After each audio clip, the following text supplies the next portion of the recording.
I guess this is less really about a facilitation framework and more about a couple of ideas that I have found useful. And I've been drawing on these concepts for years now. As I say, Tash, you've probably seen a little of this before, but I think reminders can be useful in any case.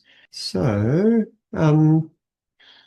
two ideas, two lenses, and these are lenses that I find useful in thinking about designing, preparing for any facilitated session, whether it's a meeting, a workshop, whether it's a whole process. I've got a couple of those on at the moment, and I like to carry these ideas in my head. And the first comes from this idea of from Sam Kainer, participatory decision making, and really looking at the dynamics of group decision making. And I'm going to talk through the diamond of participatory decision making.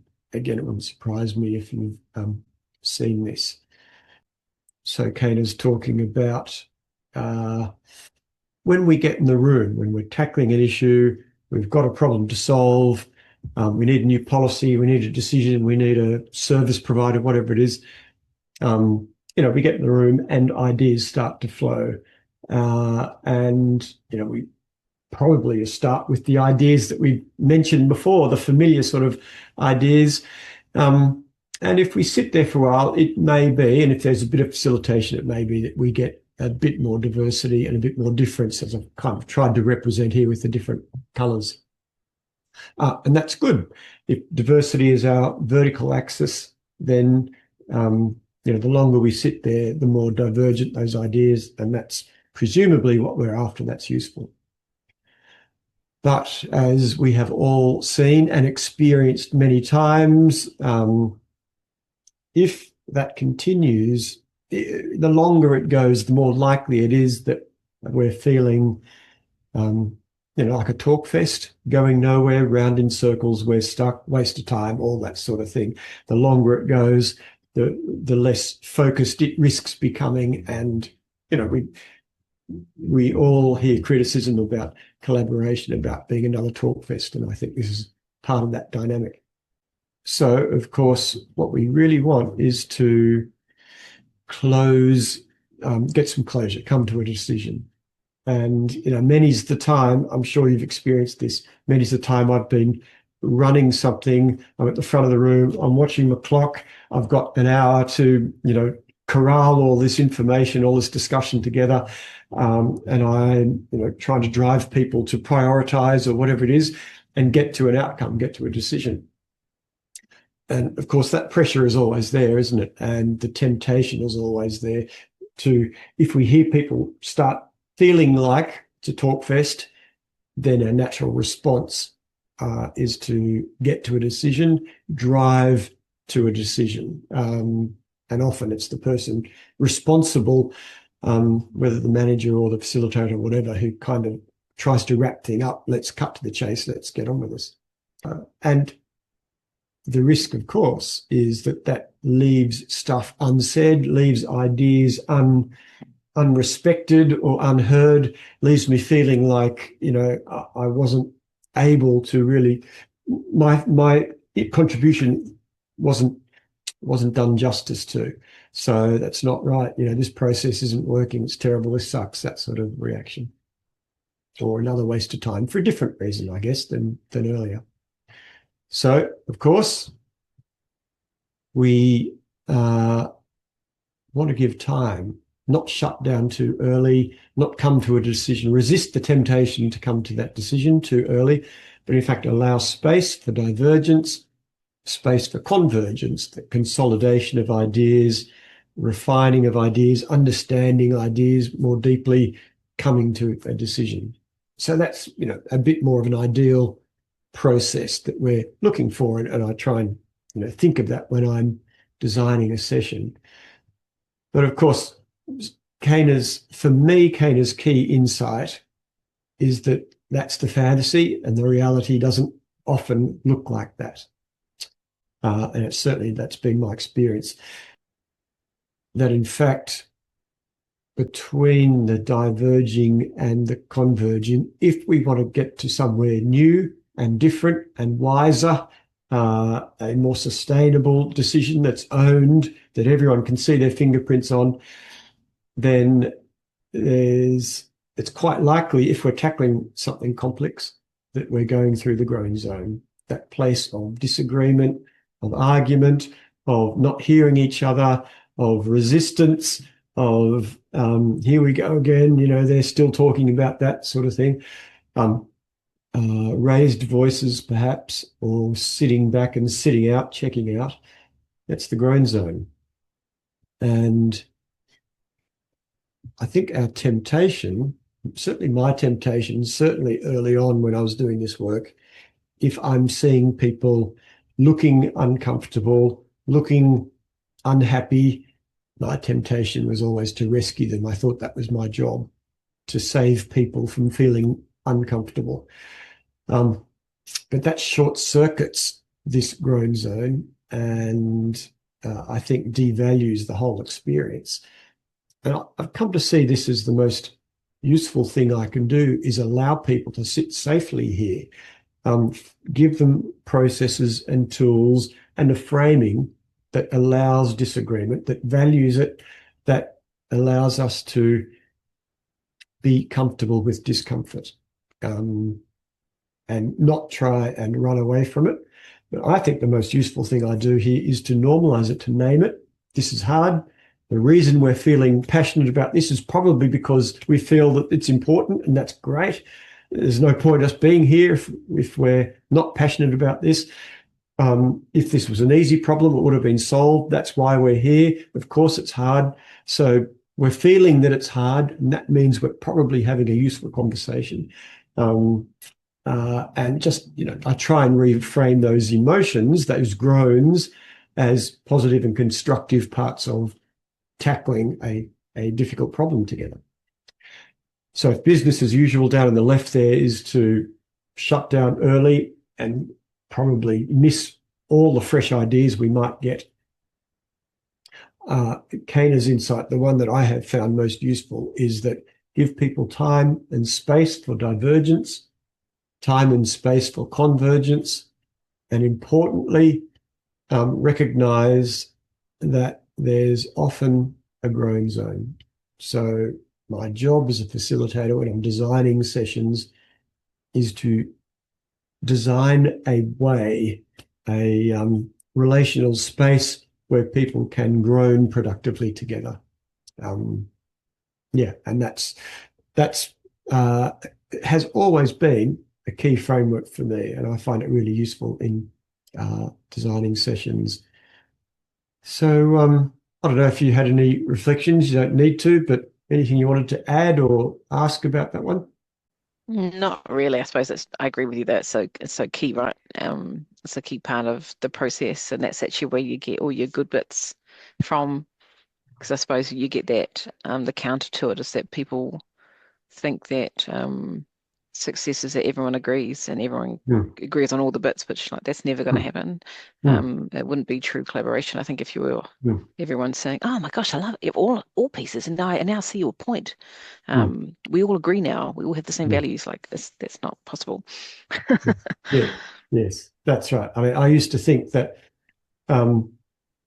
when people were feeling uncomfortable, feeling unhappy, when people's voices were raised, it's easy to take that as failure, as a meeting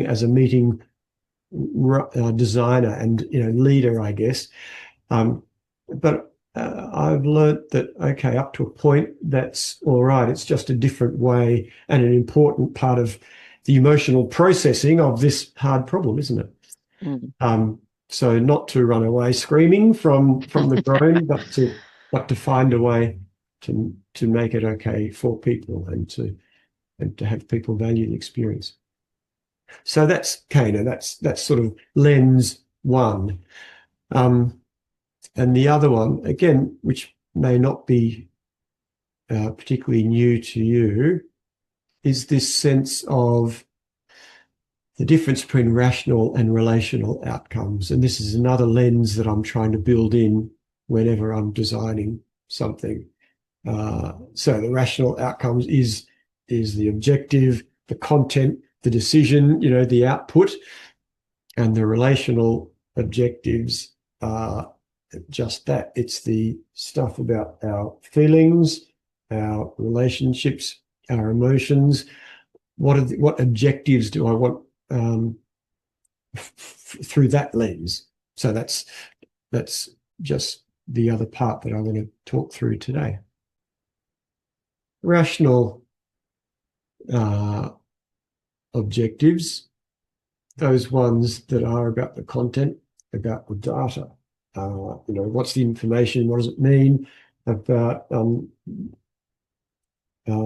getting our heads around the data, understanding what it means, about problem solving, making decisions, generating the output, the report, the decision, delivering. So it's very easy to focus on that. In fact, it's probably important to focus on that. That's the thing we're trying to get from this meeting.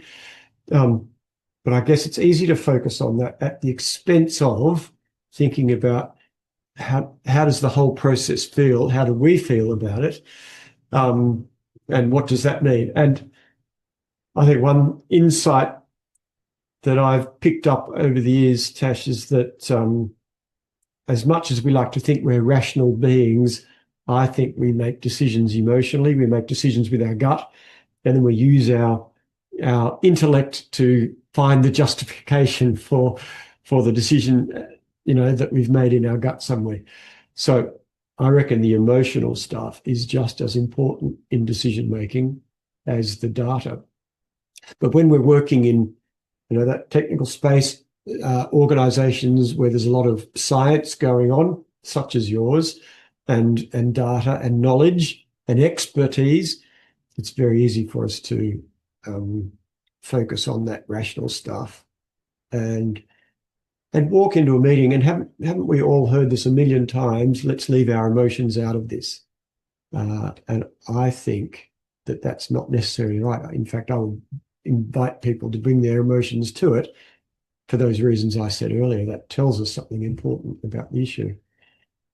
So our relational objectives, when I'm thinking about designing a session, might be, how do I build trust? Trust in the process, trust in outcomes, trust in each other, trust in me.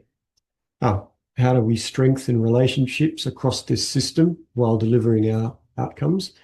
How do we want people to feel through this process, at the end of this process? So thinking about that.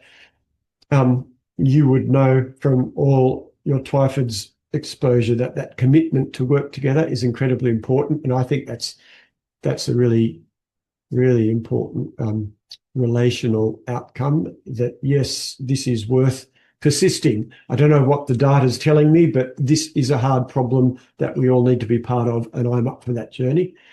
I want people to be feeling heard, I want people to be seeing their fingerprints on this process, on this outcome. All that stuff you've probably heard before. And what I'm thinking about here in this webinar is there a nexus between these two lenses, like the Kahner stuff, the diamond of participatory decision-making, and our thinking about rational and relational objectives? So what might be some relational objectives through the divergent zone, early in our process when we're generating ideas and starting on our collaborative journey together? Well, some obvious ones that come to my mind fairly easily are relational outcomes. This is about getting to know each other, who we are, what we want in this process, in this context. Building confidence in the process. Much of what I do early on in any collaboration is to focus on building our collective confidence in this decision-making process, in the fact that this is something worth being a part of. I think it's about reducing the cynicism, the natural, this is another talk fest, this collaboration stuff. So I really want, whatever we're doing, I want people to dial that down through the experience and dial up the commitment. I want people to be building trust in this process. Yes, this will be worth my time. Trust in each other. And I want people to feel that they will be valued, that they have been valued, that they are a part of this process. So that might be something in the divergent zone, probably just as relevant all the way through, but early on, perhaps this is a place to focus our attention as designers. In the grown zone, this is when we're doing the hard work. As well as everything else, some relational objectives are about feeling okay with discomfort, aren't they? Not, as I might once have tried to do, have people stop feeling uncomfortable. I think that's not as helpful as helping people to feel okay with the discomfort, recognizing it, acknowledging it, recognizing it for what it is, which is the useful, human, difficult part of group work. We want people to be walking in each other's shoes, experiencing the world through other lenses and other eyes. That's an important relational process in the grown zone. To be open to those other views and building relationships. And we all know, when you temper steel, you put it in the fire, and it's these tough times that actually potentially either break or strengthen our relationships. So how can I help my group come out with stronger connections, stronger relationships, even if they don't agree, than we went in with? And ultimately, it's all about feeling safe to disagree and feeling safe to have a different view. So these are relational objectives through this process. Finally, the convergent zone, again, probably fairly obvious. A key thing to focus on here might be ownership of the process by which we come to consensus or come to a decision, which then leads to ownership of that decision and of those outcomes. Whatever our rational outcomes are, I want high levels of ownership of that. That's my relational objective.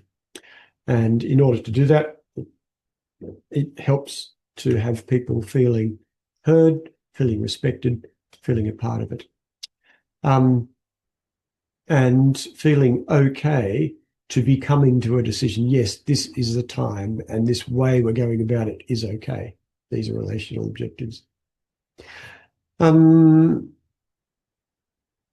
So that's all I needed to share in terms of my thinking. That's my ideas or frameworks or lenses for design. So any questions or anything to add about your experience of those things, Tash, if you choose to? Otherwise, I can send you on your way.